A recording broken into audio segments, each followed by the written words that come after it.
I think today I'm going to try some of these.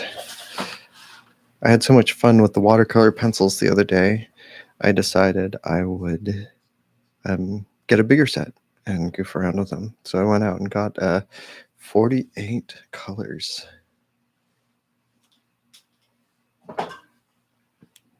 That is so many colors. And it has these cool tray. Look at this. Oh, amazing. Anyway, I thought I would do a demon. DC Comics, Jack Kirby's Demon.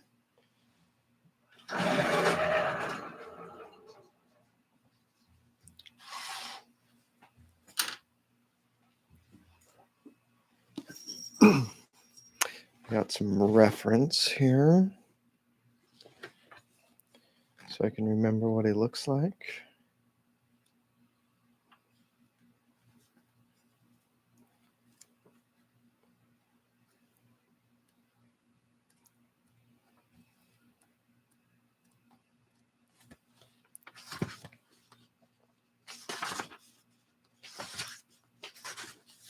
There we go. That's a good one.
It's kind of a quiet day today.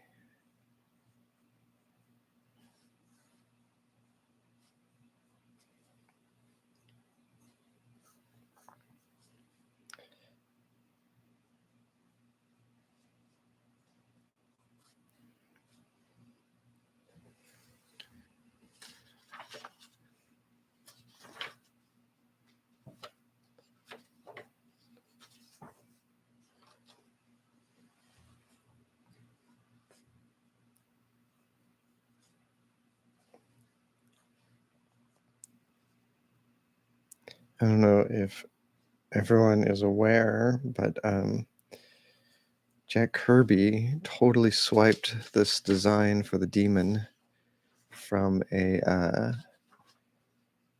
Prince Valiant strip. There was a strip where Prince Valiant decided he was going to freak some people out, so he dressed up like a demon. And this is the demon is the costume he came up with, like basically a yellow face and duck feet ears and stuff. So all this was like basically laid out in that Prince Valiant strip. And it's kind of amazing that nobody has ever been like sued about it.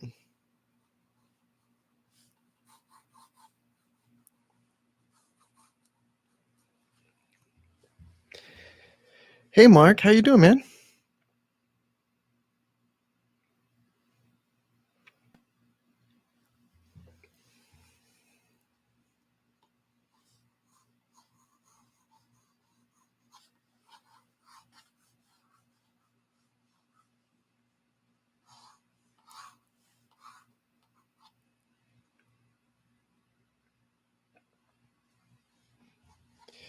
I've had one of those days where I forgot to post anywhere about the stream, other than I guess I posted it to Instagram, but yeah, maybe it'll make it a real quiet stream today. Very chill.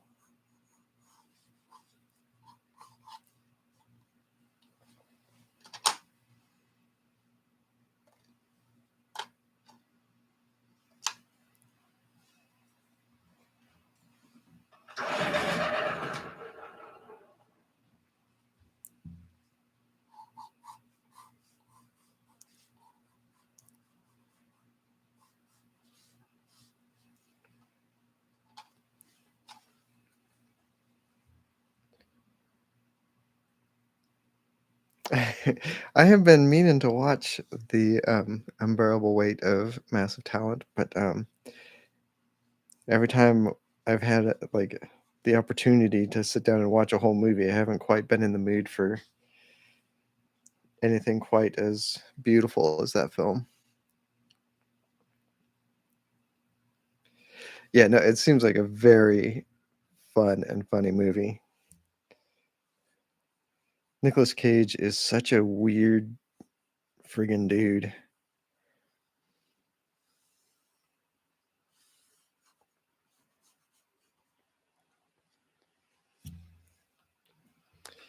Hey, Pippy Pop. It's been a day. It's been all right, though. I am kind of exhausted today.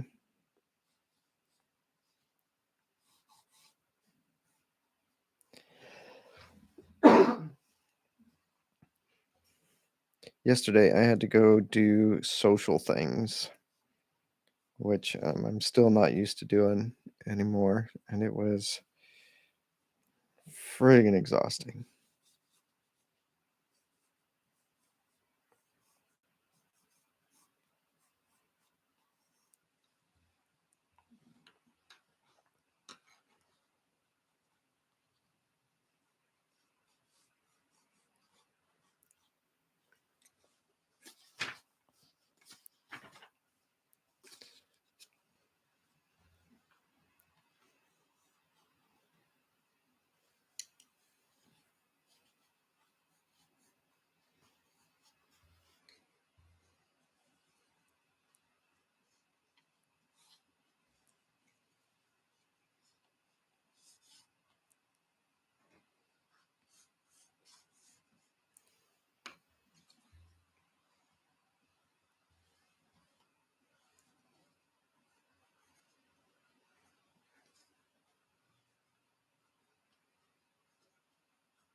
It's quiet chat time on the stream.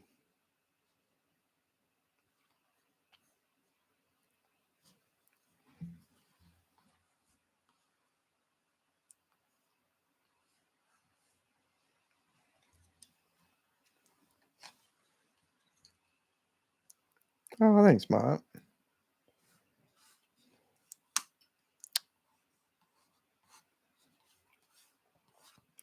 So anyone who's getting here a little bit late, I'm doing some more watercolor pencils today. I got a new set of Faber-Castell, these guys. A big old 48 pencil set. I'd like to get a little more comfortable with using these so I can start using them on covers and stuff.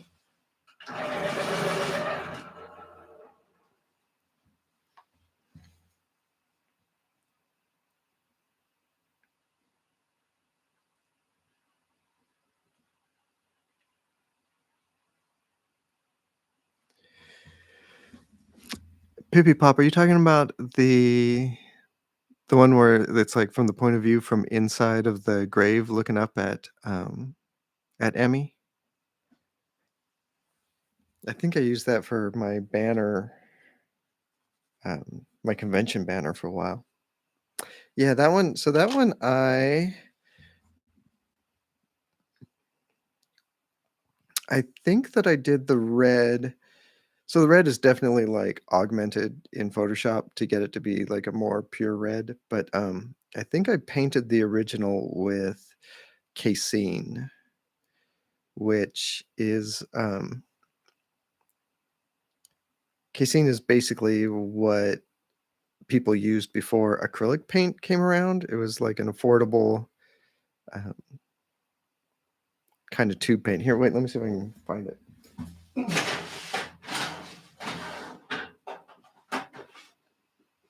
Yeah.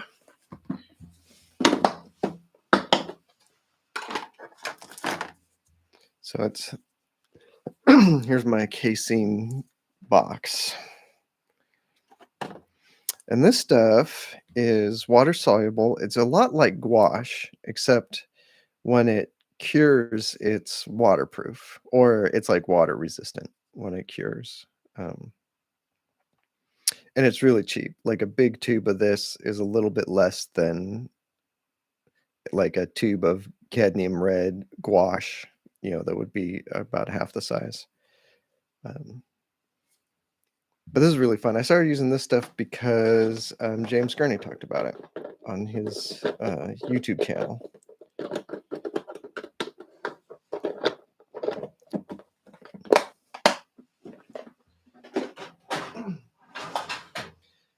So I gave it a shot, and it works pretty good for a lot of stuff. Lots of times when I do a cover where I have a big area of flat, I end up having to do like I try to get it as close as I can in real life, but I almost always end up having to tweak it in Photoshop to get it, uh, you know, really saturated and pretty and flat. That's the hard part.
I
should have taped off the edges of this. I'm working on a watercolor block.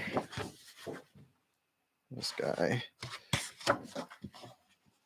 And usually I pull it out and tape it off, but I was in a rush and wasn't even thinking about it.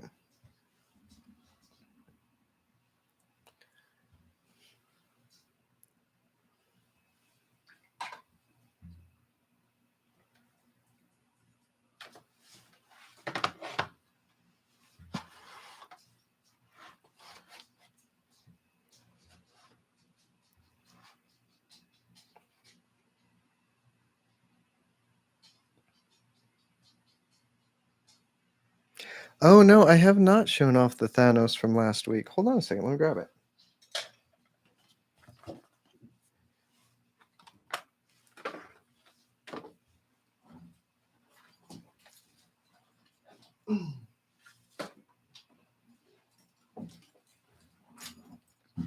I don't think I can fit the whole thing at once, but ta-da!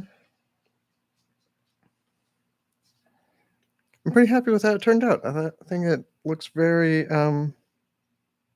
very cool. It never like comes across on the stream as good as it does in real life, though. But as soon as I can, I'll post like scans of it so you can admire.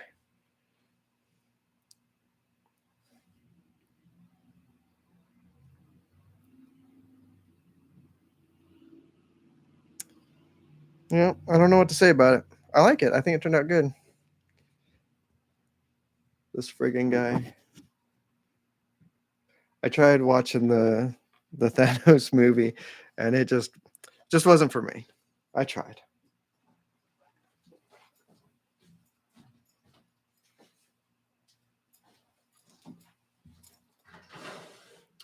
So many of those movies are just like you have to be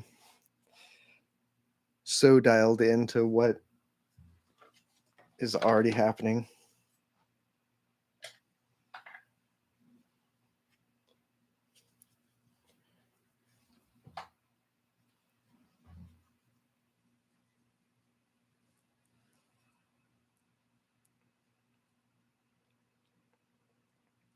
Yeah, it made a big. The couple hours I did off stream definitely made a big difference. I mean, obviously, but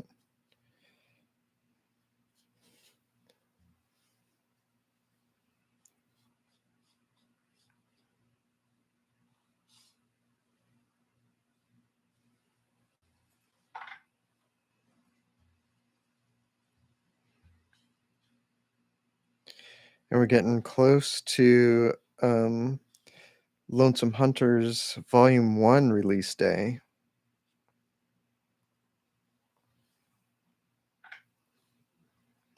I was posting on social media about it coming out, and I said it came out on the 15th. And then just got an email today saying that no, whatever. I don't know if it's stuck on a train or if it's stuck in a port, but it's stuck somewhere. So it's coming out on the 22nd now.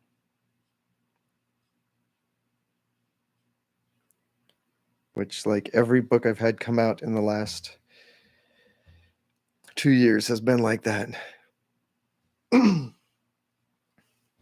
am hoping to do some Lonesome Hunter signings. I still need to arrange it, but I'd like to do. There's a couple shops that I really like in the Pacific Northwest, and I kind of want to do a mini tour and hit up some places in Portland and up near Seattle and stuff. I'm hoping. But if you're not in the Pacific Northwest, let your local comic shop know to get in touch with me, and I'll send some signed book plates. So if you want a little book plate to stick in the book, they can get it for you.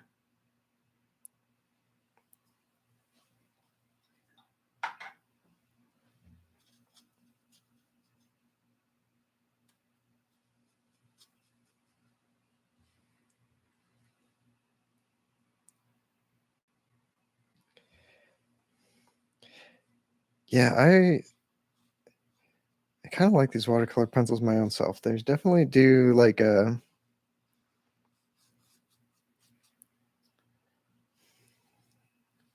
I don't even know how to describe what the effect is that they make.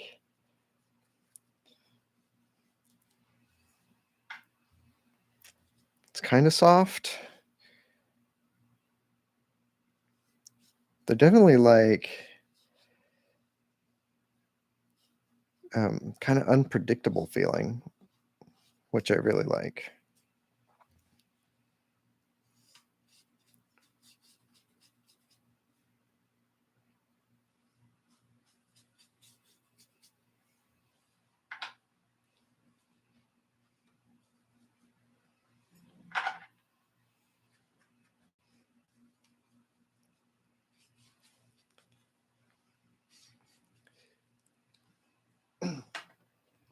This is a really old watercolor pad. I think I have had this pad for at least like 8 years or something and just never used it. I was digging through my flat files looking for something to paint on and came across and was like, hey, I should get rid of this stuff. But I don't know if you can see. Yeah, it shows up pretty good. At some point, this page got scratched. It has like that dark line right there where the pigment is soaking in different.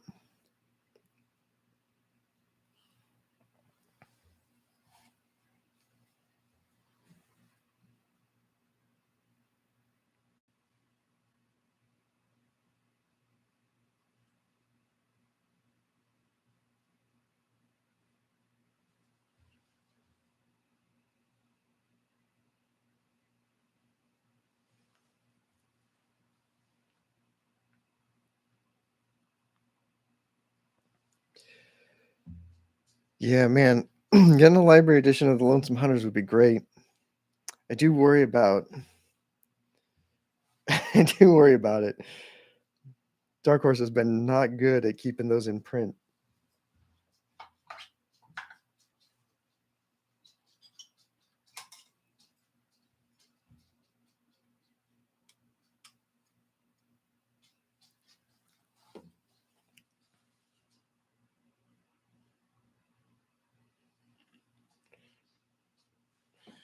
I probably would buy more of this paper. It's really nice.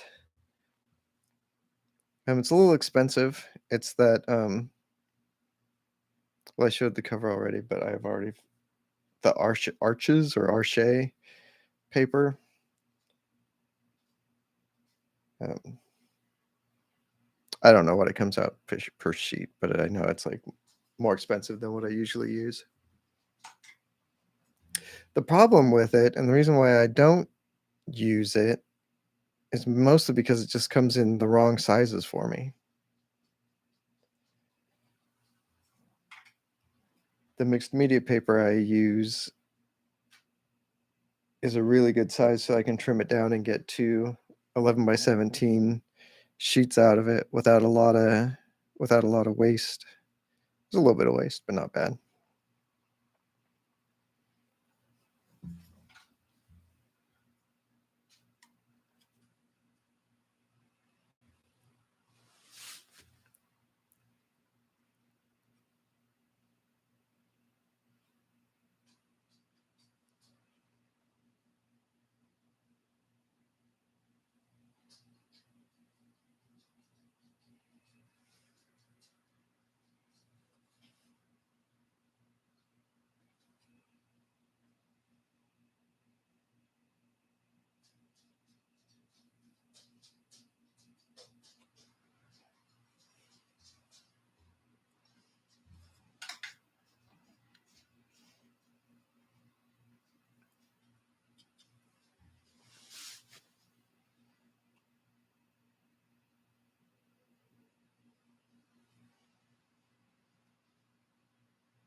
Yeah, I think you're right, Mark, that is a short-term thing. They're also, I think they're like so expensive to produce that I don't think that they want to keep like a warehouse full of them. They want to get that money back ASAP. And actually, I think that's been a thing. It's like, and that's a huge part of why the supply chain problems are so bad is just because everyone has gotten so used to being like, if they need more books, they'll just print them real quick, and in 6 weeks they'll get them. And then, but that is no longer the reality. And I don't think that a lot of publishers have really caught up to the new reality yet. That like they either need to print more uh, locally, or they need to be willing to warehouse more books for longer. But it's been a reminder to me to buy the books I want. Like I've been collecting those Pogo collections that Fantagraphics does, and the other day I was like, I need to make sure I buy those so that they can finish the print, like finish printing the series. So I'm almost caught up. I just need one more, and I'll be all caught up on those. And the other books I've been collecting are those Prince Valiant editions that Fantagraphics does. Those are so gorgeous. The stories are absolutely buck wild, but the reproduction is great. The artwork is great.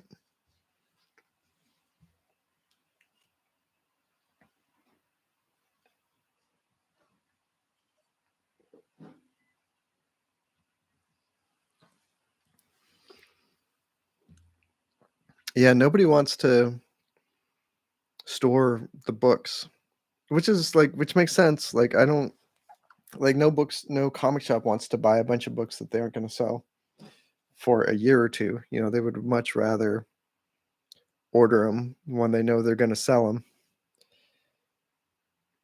And bookstores don't even, they don't even care about back stock. If it doesn't sell, they just send it back.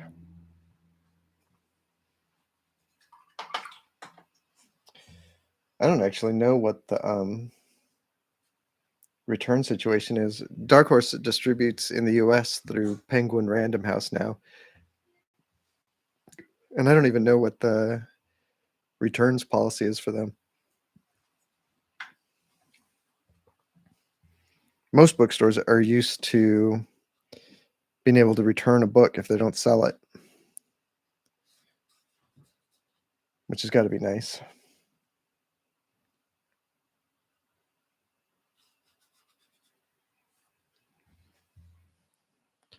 But comic shops in the direct market, at least, that was part of why it's so weird as it is, and why you have things like final order cutoff and all that jazz, is just because comic shops can't return what they order. So there's a whole process to try to ensure that they know what they want and know what they're getting ahead of time.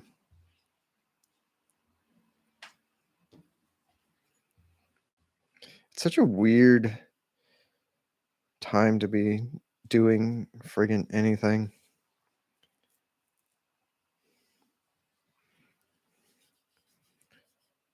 It seems like no matter what you do, like the rules have changed at least a little bit.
All right, well, this is looking a little bit too primary colors to me, so I'm going to try something weird. I'm going to try to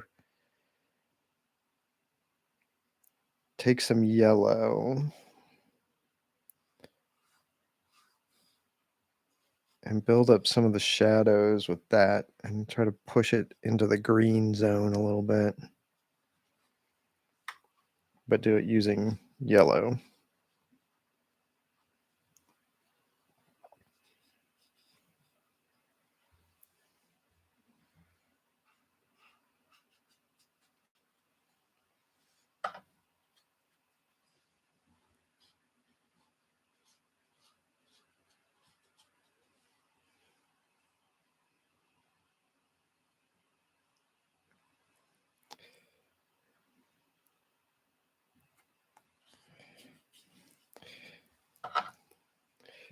Yeah, Mark, I think that's probably accurate. We're still working on it with Harrow County, trying to get that turned into a TV show. And it kind of just goes and fits and starts. Nothing obviously to like announce or talk about, but there are a lot of people working, trying, striving.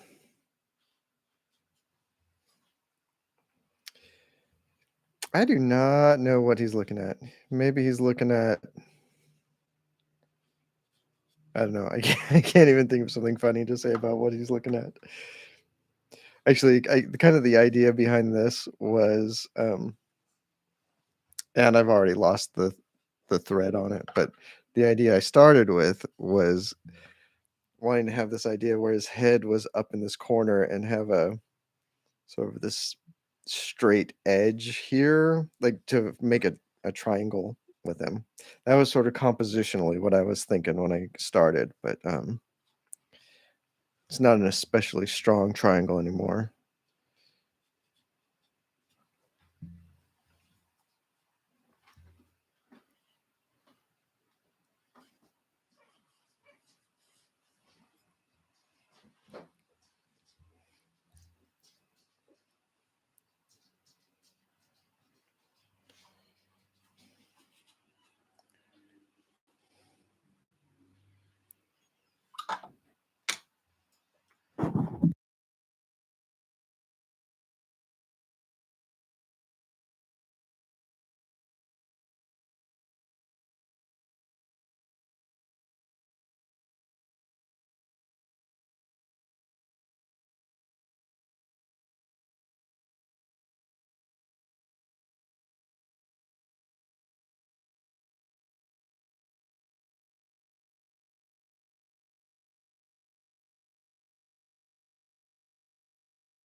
Let's see about defining this a little bit. Actually, that's not a good color.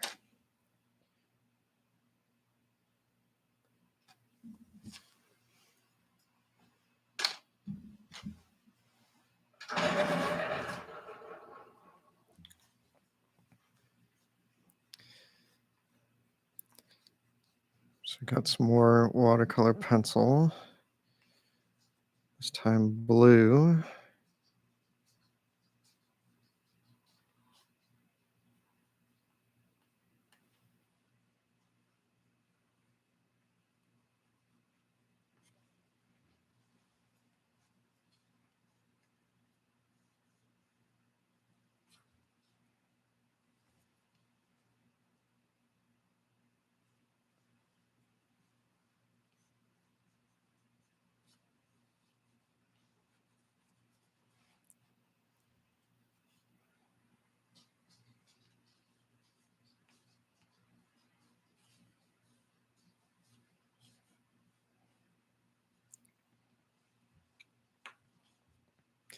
And Etrigan is one of those characters that I absolutely love, but I like, the Kirby version is like my main one that I am super into. The Alan Moore version is like my number 2 choice, and I like a good combo of the two, where he's a kind of a maniac, but also speaks in rhyme. That stuff's cool. But I've not read a ton of like the comics. It feels like in the 90s and 2000s he sort of went into a direction that wasn't super interesting to me. I should give it more of a I like everything. I need to give it another chance.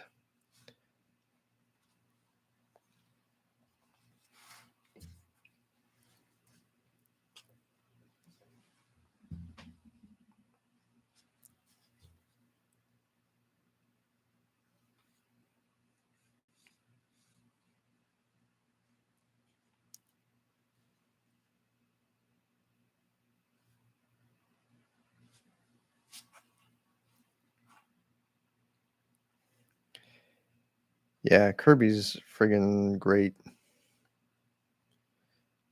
I'm trying to cuss less on the stream, so now I'm saying friggin' for every friggin' thing. I was one of those dudes who did not understand Kirby until I was in my 30s. And there was a time when I was really broke and could not buy, like, I just couldn't afford to buy any comics at all. And so I was just going to the library for my comics fix, which is a great thing to do even if you're not broke. That's a great way to read comics. But I started reading a ton of the those black and white Marvel, shoot, what are they called? The Marvel Spotlight ones. And getting to read Jack Kirby's Fantastic Four in black and white was like really opened my eyes to what a genius that dude is.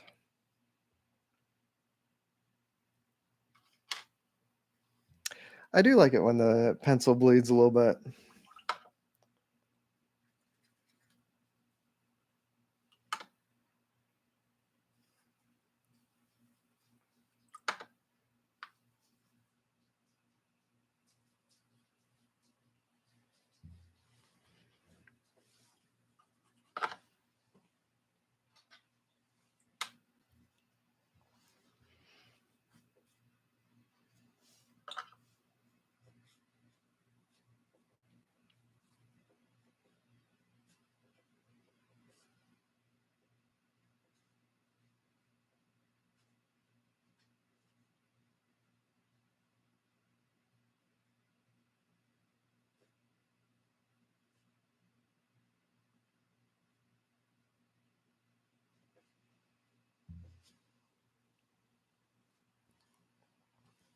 Yeah, I'm a huge fan of the library.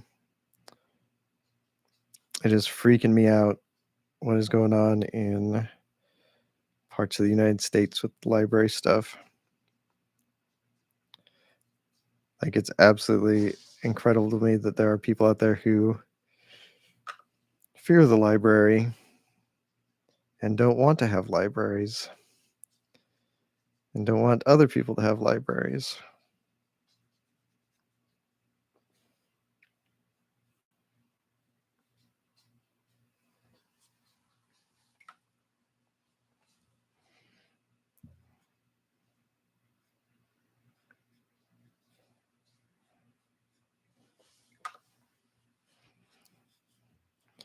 I'm really fortunate. I live in a very, very small town, and I've been volunteering down at the library just a little bit. And it's in a tiny town. It's really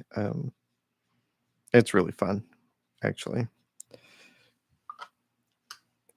I'm sure volunteering in any city would be your library would be very happy to see you come down. But yeah, the small town stuff is like the libraries are very under resourced and really depend on the community to keep it going, which makes it so freaky when like communities turn on their libraries and want to get rid of them.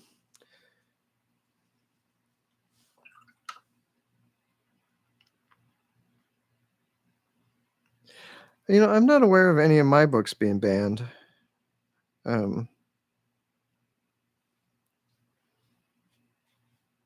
I mean most of our books are like are pretty vanilla, I guess. I guess there's objectionable stuff in all of them. Like the books that do get banned, I don't think are objectionable.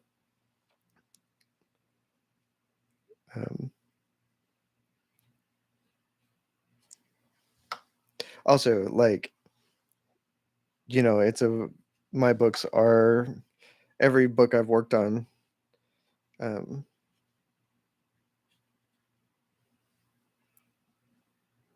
Trying to think.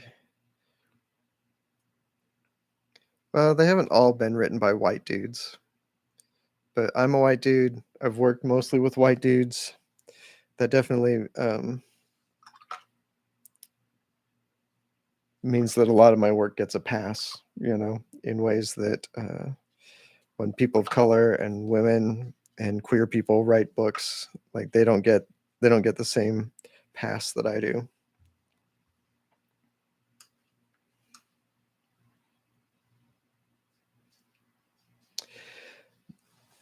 There've been a couple towns in the U.S. where the city council decided to cut all funding to their libraries because the libraries carried books that that someone on the internet told them was objectionable.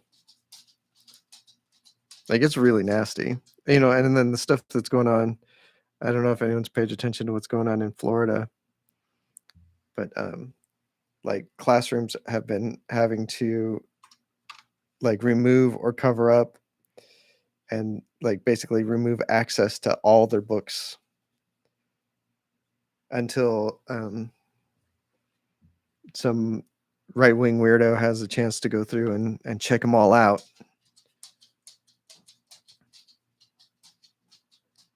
It's frankly terrifying. I don't know. Do not know what to do about it, except stay involved locally.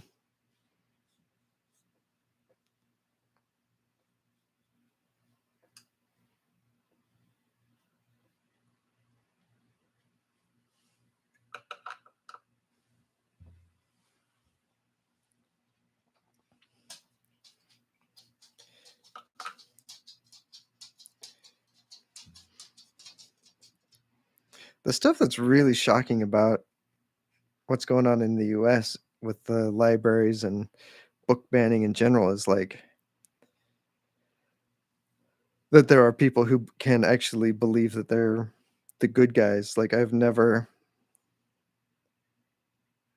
read a story or seen a movie where the people who ban books are the good guys.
That's amazing. Libraries do so much good shit, man.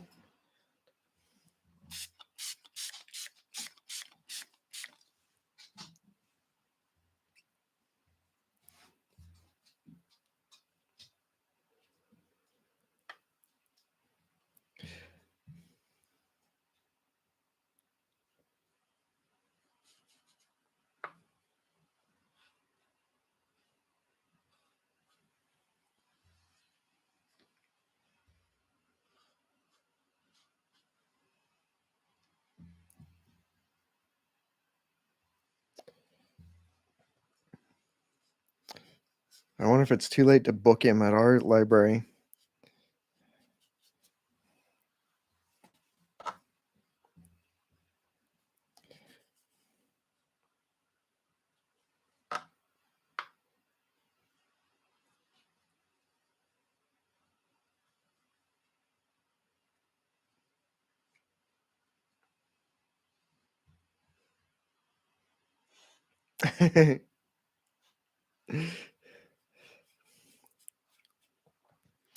You got the summer monsoons there, Mark?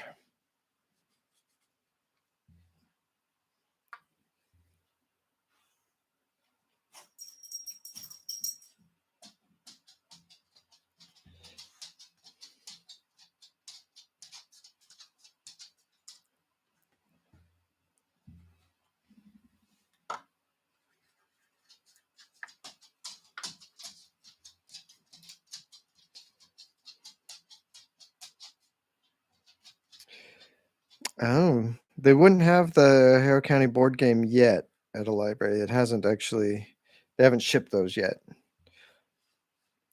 You can still pre-order them though.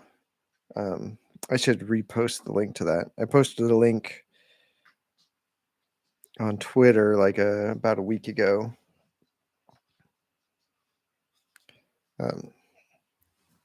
Yeah, so that it's not in libraries yet, not anywhere yet. Our library has like a great Dungeons and Dragons, and they're playing a lot of Warhammer down there nowadays.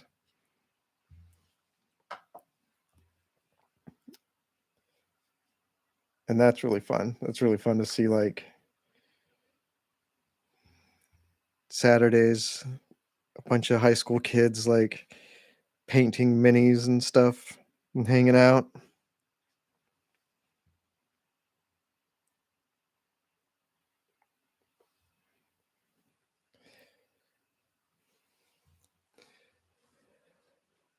Man, I am really looking forward to it warming up here. Today was a sort of miserable, gray, very dreary day.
I don't know if this is turning out very good. Like, it's okay, but there's parts of it I like. Like, I like the way this arm is looking over here. Although it just, these never show up quite as good on camera as they do in real life. I need to figure out how to get better camera stuff going.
Let's see what we can do with a little bit of ink.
I have never tried that. The Martin's Black Star ink. I go through phases where I'll buy and try a ton of stuff, and then after I've spent too much money on art supplies that I'll never use, I kind of go back to the old thing that I've been using. And that's where I'm at with my ink. I've been using this FW ink for, I think I switched to it just before I started on Harrow County.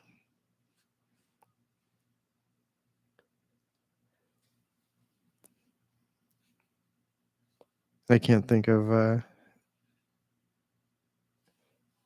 well, I mean, the only thing that would make me switch is if I could find an ink that flowed as nice as this and was a little more matte. This stuff can be just a little bit shiny.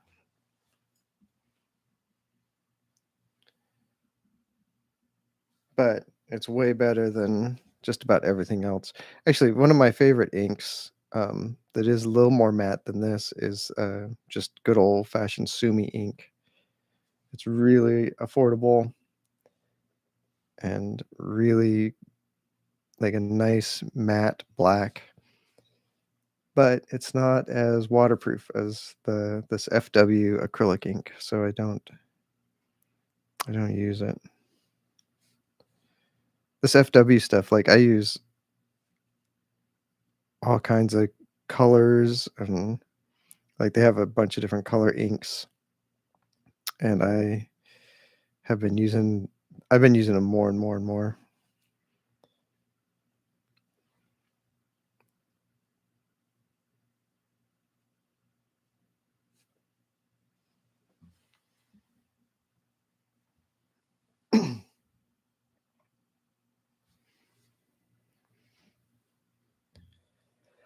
But if you have the money, try out everything. That's literally the only way I have figured out to find the art supplies that I like is to buy it and try it. And it's so funny. Usually, like, I'll buy something and know if I like it in the first 5 seconds. So it's like you spend, you buy a $15 thing of ink, you take it home, you go for 30 seconds, and you're like, never, never again. Yeah, this ink is acrylic. I've been using a ton of this burnt umber. It's not focusing on it very well. You can see Dowler and Ronnie FW acrylic ink. I've been using a lot of, like, burnt umber is what I use for my Lonesome Hunter pages, where I ink it in burnt umber first, and then I paint, and then I go in with black and sort of finalize my inking. But the acrylic is, like, so nice because you can thin it down and use it kind of like watercolor. But when it dries, it's like it's done. Like, you can't, like, it's totally waterproof. You can go over it all you want and never make it budge.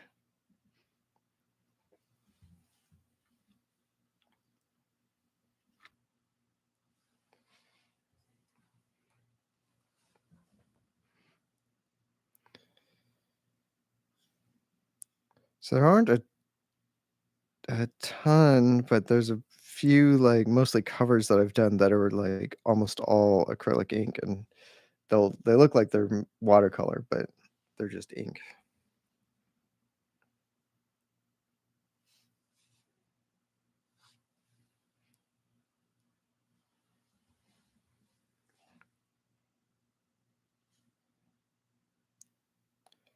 The big breakthrough I had for how to work with colored ink is to use I have a glass palette. It's like just a sheet of glass that's printed white on the backside. And these FW inks come with a little eyedropper. So I usually just put like 1 or 2 drops down at a time, and you can kind of mix them that way, or um, just water them down and mix them on the page, which is probably what I do most of the time.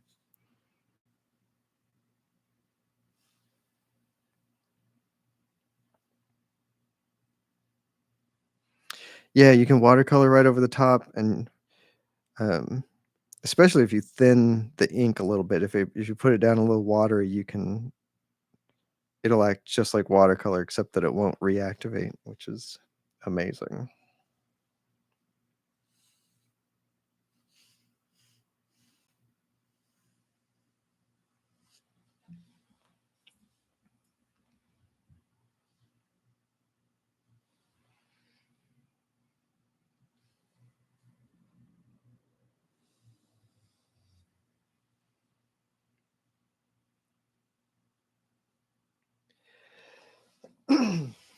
I clean the brushes basically like in in the course of the day. I just make sure I rinse it out real good. I have a I have this thing. This is like the absolute worst example right now because my water is filthy. I didn't clean it before the stream. But usually, like, this side of my little water thing will be my dirty water, and then I keep this clean. So I rinse off here, and then I make sure it's all clean on this side. And then at the end of the day, I just take it and run it under some water and use a little soap and clean it off. The palette, though, because it's glass, usually what I do is if the ink dries on there and I can't just wipe it off, I use a razor blade and just scrape it off. Comes right up.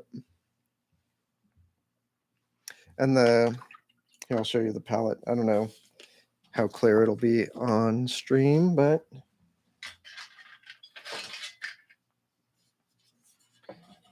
so like here's the palette.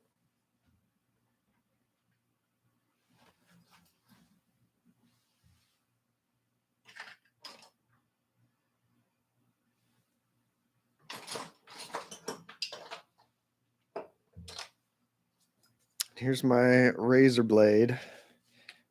Just get a little squirt of water and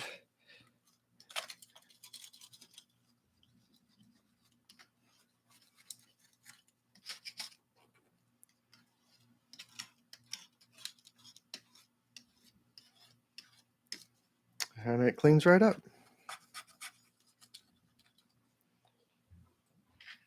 And the thin stuff, like a little magic eraser too, like will clear it off real quick and easy. Sorry about that noise though. Ooh.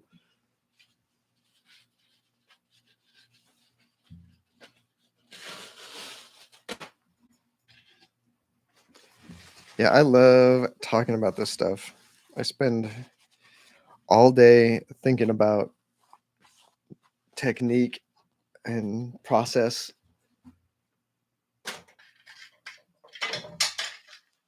So, it's nice to chat about it.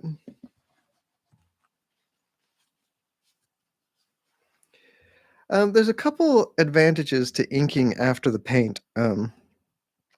The biggest advantage is that the black stays blacker. When you do watercolor over the ink, the watercolor, even though it is transparent, it's not 100% transparent. So your blacks will sort of just show. You can just see the paint on top of it. The other thing that's really nice about it is that, like usually when I'm doing my comic book page, I do a pass of the brown ink, which is kind of loose-ish, and then when it's time to do the black ink, I already have all the lighting is like sort of dialed in, and I know I have a real clear idea in my head what the page or panel or whatever is going to look like. So it makes the inking so that I'm really using it to reinforce the light more. But if I ink first, sometimes I don't know exactly like how I'm going to work out the lighting when I start. I mean, I try to, but deadlines and shit.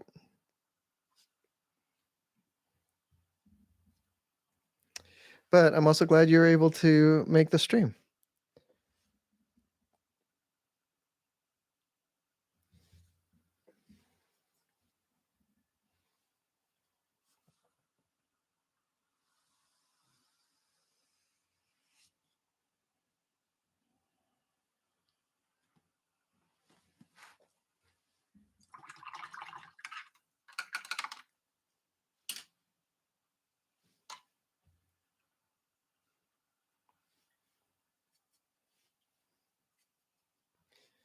I also, so usually when I'm inking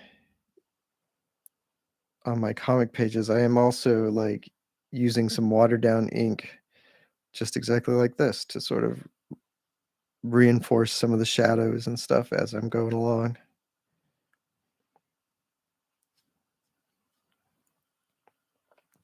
And I don't know exactly why, but there's something about doing this last little bit of shading in ink that really works for me.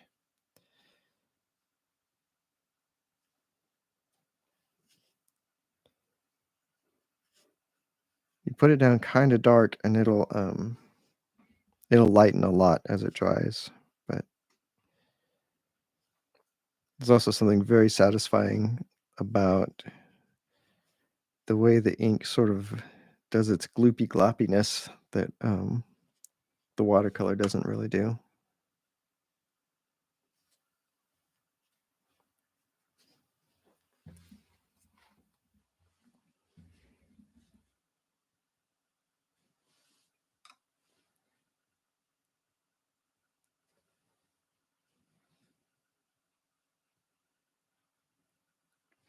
And normally I would be doing this little bit on my glass palette I just showed you, but I'm trying to keep the palette where people can see it so you can kind of see what I'm doing better, but it ends up being kind of a misrepresentation of what I would normally do. Actually, you know what? I'm just going to switch.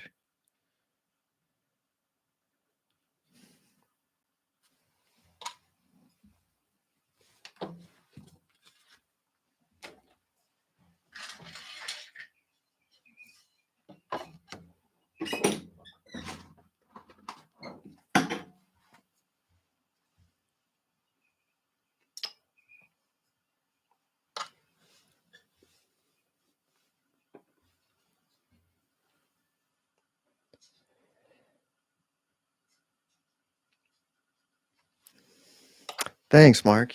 Yeah, that's as soon as I started inking my blacks last, that it felt like my lighting got so much stronger, like just because I'm not using it as much as an outline at the end like this. It's like it's sort of a weird combo outline, and also this is the color black that I'm putting in. I don't know if that makes any sense, but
Well, here I am, like this stuff right here is an ink wash, so this is not watercolor anymore.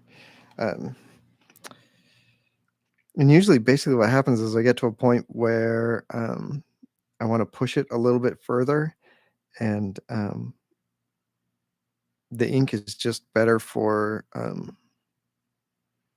it's sort of better for doing very thin washes, and it's also better for doing very like thick washes. I don't know. It's a I kind of just go by feel, I think, more than anything else, but I should think about that more and see if I can quantify it for myself. I am not planning at being at Emerald City this year. Still not quite. Well, Emerald City. I might be able to do Emerald City. I'm not. I'm not planning on it. So no Emerald City. I've been trying really hard to figure out what how I'm going to approach conventions going forward, and I haven't come up with anything I feel super comfortable with yet. I am missing them though. I am missing seeing everybody. And I got new books, man. I need to like be out there pushing my books.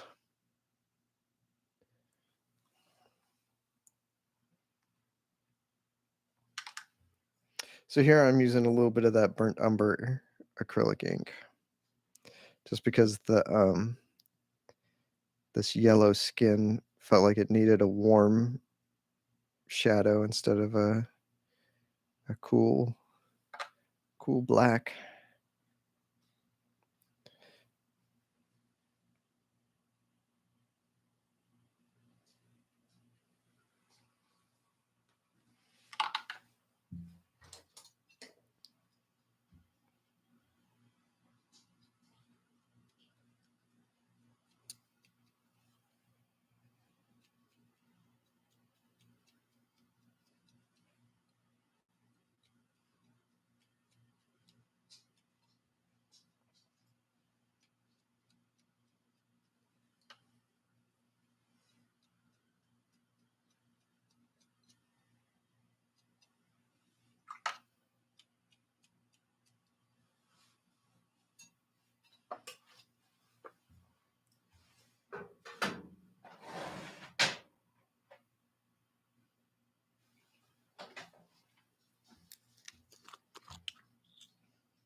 Got a little bit of red ink out here.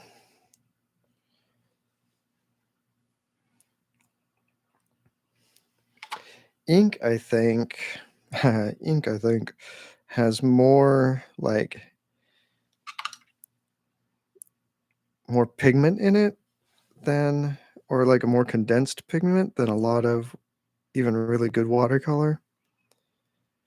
Like a high quality gouache might be the only thing that's really kind of comparable as far as like pigment load. And inks tend to be really like um, finely ground pigments too, like more so than a lot of other um, mediums. So getting like really saturated colors out of inks is really easy compared to other mediums, which is part of why I like using it so much.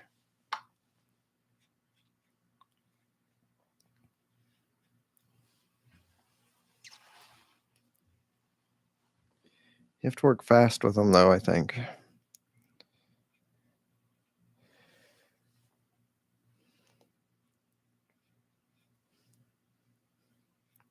And usually I have my table set flat right now so that I could have my palette right next to it. But usually I'll have a little bit of an angle to my table, and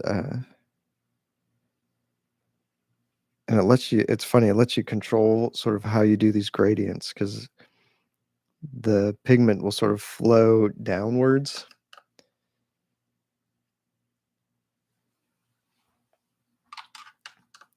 So as long as you have like the wherever you want the pigment to be darkest pointed down, it'll all just work itself out. It's kind of fun.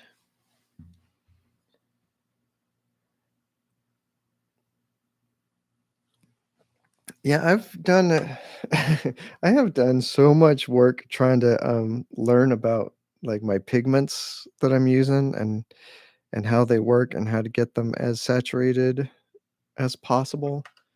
Because like, a lot of watercolor work does come across being very pale, um, and I don't think it has to. I think it's just a matter of, just finding the right pigments that work for the right application, and it's not always easy. Like I've said on stream a bunch of times, like I have bought so much watercolor paint that I cannot use. That I'm like, oh, I have never tried this pigment, so I grab it and I bring it home, and then it's just not saturated enough or whatever.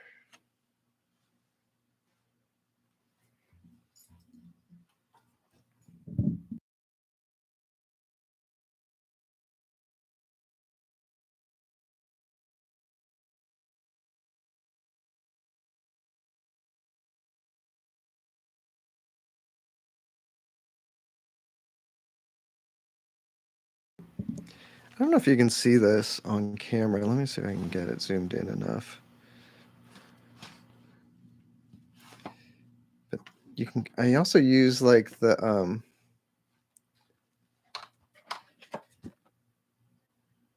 Oh, what a wreck! I can't get it. I can't get it to zoom in super close. I also use the hair dryer to sort of push the pigment around a little bit. Like when I'm trying to get a specific gradient, I just blow on one side and like all the color sort of moves in that, away from the blow dryer. And that's very helpful.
I'm not sure what essential tools. I think if you want to explore watercolor,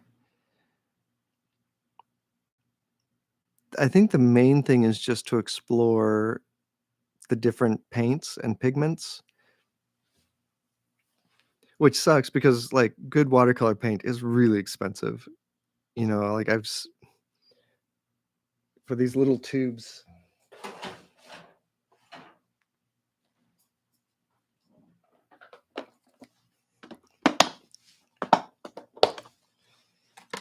Like, do any of these have the price on them? Like sometimes, so like this one is 18.99 US. This one's 16.57. So it does totally suck when you spend. Yeah, this one's 19 bucks. It sucks when you spend that much money on a single tube of paint and you take it home and it sucks and you don't, you can't find a use for it. But that's really like the place where you gotta like learn. And in fact, I started I s- cut up little cards and would write down, the name of the pigment and where I bought it and what brand and how much I paid for it, and then I would paint a bunch of sample like really thick and really thin and then a gradient and do like a whole little thing to keep track of what pigments look like, and I did that pretty seriously for a couple years to try to get my mind around what pigments I needed to use for what, and it made a big difference. I learned a lot doing that. Um, yeah, paintbrushes. I kind of feel like saying paintbrushes aren't that important.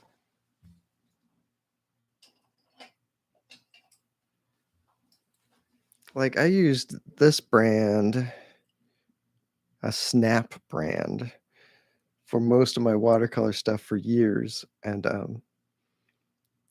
it's like these are really cheap brushes. Like this is probably a buck 50 for one of these, um, and they work great. But